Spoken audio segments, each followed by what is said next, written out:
On a des métiers passionnants, on a des métiers passion, on a des métiers techniques. Issus d'une filière d'ingénieur en agriculture, on est une vingtaine d'hippodromes en France. À être le haut du panier, Lyon, Marseille, Cannes, Toulouse, Pau, Bordeaux, hormis les petits hippodromes parisiens. C'est des métiers très spécifiques, le gazon, et à la fois un métier de course aussi spécifique que ça.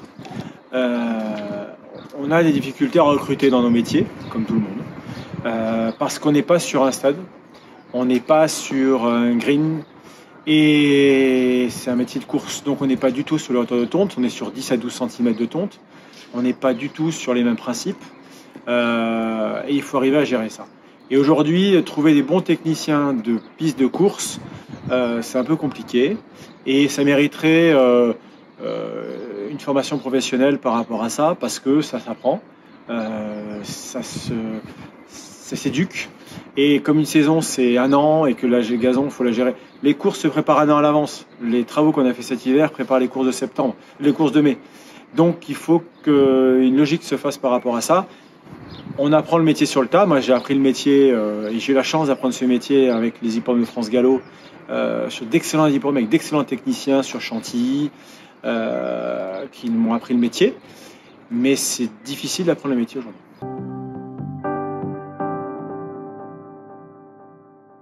À mon sens, les greenkeepers et les intendants de sport ont su se regrouper, s'organiser pour se former sur les métiers. Le gazon a énormément évolué depuis 10 ans avec les pelouses hybrides, on le voit. J'en parlais avec le patron de chez Natural Grass encore il y a quelques temps, quand il a commencé à parler de son projet, Bertrand Picard, qui est magnifique. Nous, les hippodromes, on a 8 hectares de gazon. Malheureusement, c'est des technologies qu'on ne peut pas mettre parce que notre culture veut qu'on court toujours d'un terrain en fonction de la météo. Il pleut, il est profond, il est sec, il fait sec, il est sec. Voilà. À la différence des stades où on joue toujours sur une pelouse parfaite. Mais ils ont su se former, se prendre en main et faire progresser leur métier et le faire connaître. En France, on a de très bons hippodromes. On est écouté à l'étranger parce que la culture française s'exporte très bien. Les Anglais viennent nous voir, on va voir les Anglais, mais dans le reste du monde, ils viennent voir les Français. Mais à la fois, si on était un peu plus organisé et formé, comme on peut le voir dans le golf et dans les terrains de sport, ça mériterait, parce qu'il y a beaucoup de petits hippodromes dont la gestion de la piste est faite de manière municipale ou bénévole et qui souffrent de bonnes pratiques parce qu'ils ne les ont pas et qui ne peuvent pas avoir, comme nous, des grandes équipes pour s'en occuper.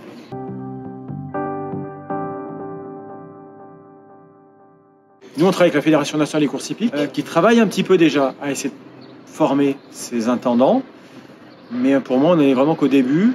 Il faut vraiment qu'on pousse ces formations et grâce à vous, grâce à des ateliers comme le vôtre, faire connaître aussi nos métiers. C'est un métier passion et à la fois, comme les stades, voilà, on est sur des milieux. On n'a pas des pistes de course en gazon, mais la piste de trot nécessite autant de minutie et de préparation. La différence, c'est qu'elle peut être gérée, comme c'est une manière inerte, plus proche des courses que le gazon, mais c'est toute une technique. Et pour l'avoir découverte, passionnante et très prenante. Aujourd'hui, dans nos métiers, la difficulté, c'est qu'on ne recrute pas, ou mal, et à la fois, on n'est pas nombreux. Il y a 250 hippodromes en France, 230. La moitié ont des pistes en gazon. La moitié de cette moitié va avoir un intendant. Donc, ça fait qu'on n'est pas nombreux. Et une fois qu'on a dit ça, on n'a pas énormément d'opportunités, mais quand on les a, elles peuvent être belles.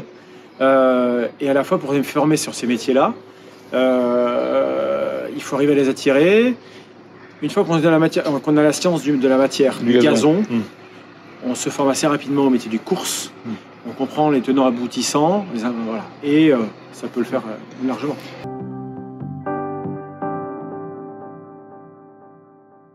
On a eu des intendants de golf qui ont géré des pistes, à Longchamp, à Saint-Cloud, de mémoire, à Cannes-sur-Mer. Il y a eu des intendants qui ont géré des pistes de course. Et ça a très bien fonctionné parce qu'ils ont apporté une expertise beaucoup plus poussée que nous l'avons sur les maladies, sur le travail mécanique, sur des opérations de maintenance.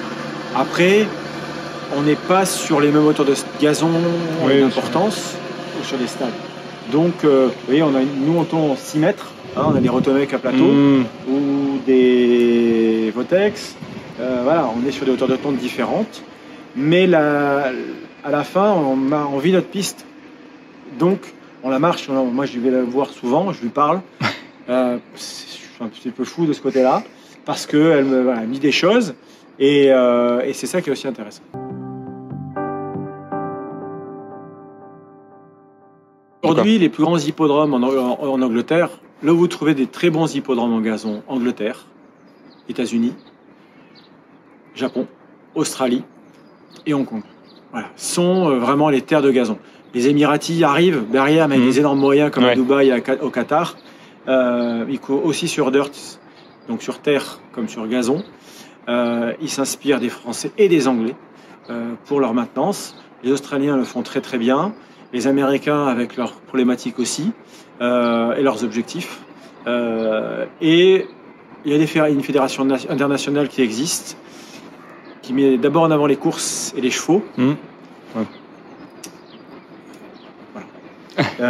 Effectivement, comme je parlais avec mes équipes ce matin, je suis en train de former une personne sur ce sujet-là. On a le pénétromètre qui était historiquement créé à Longchamp, qui est une prise de valeur sur le terrain, qui va mettre un état de terrain, mais qui est très empirique. En fonction de l'endroit où on le prend, de la personne, de l'humeur, on a des valeurs différentes. Et justement, le Going Stick, après avoir fait des essais de Clegg qui n'ont pas été concluants, est un outil qui est en test sur les hippodromes parisiens, et on attend maintenant que ça descende sur les hippodromes de province pour nous former aussi à ces nouvelles technologies, parce que ça donne une autre lecture des terrains que nous on connaît et que l'on doit donner aux parieurs et aux professionnels des courses. Il faut on est là aussi pour faire avancer les choses, bouger les habitudes, tout en respectant une certaine tradition qui est importante dans les courses, mais aussi d'apporter de l'information à des gens qui sont de plus en plus en demande, en quête d'information par rapport à ces sujets-là. On le voit sur les réseaux sociaux, on le voit sur la piste, et ainsi de suite.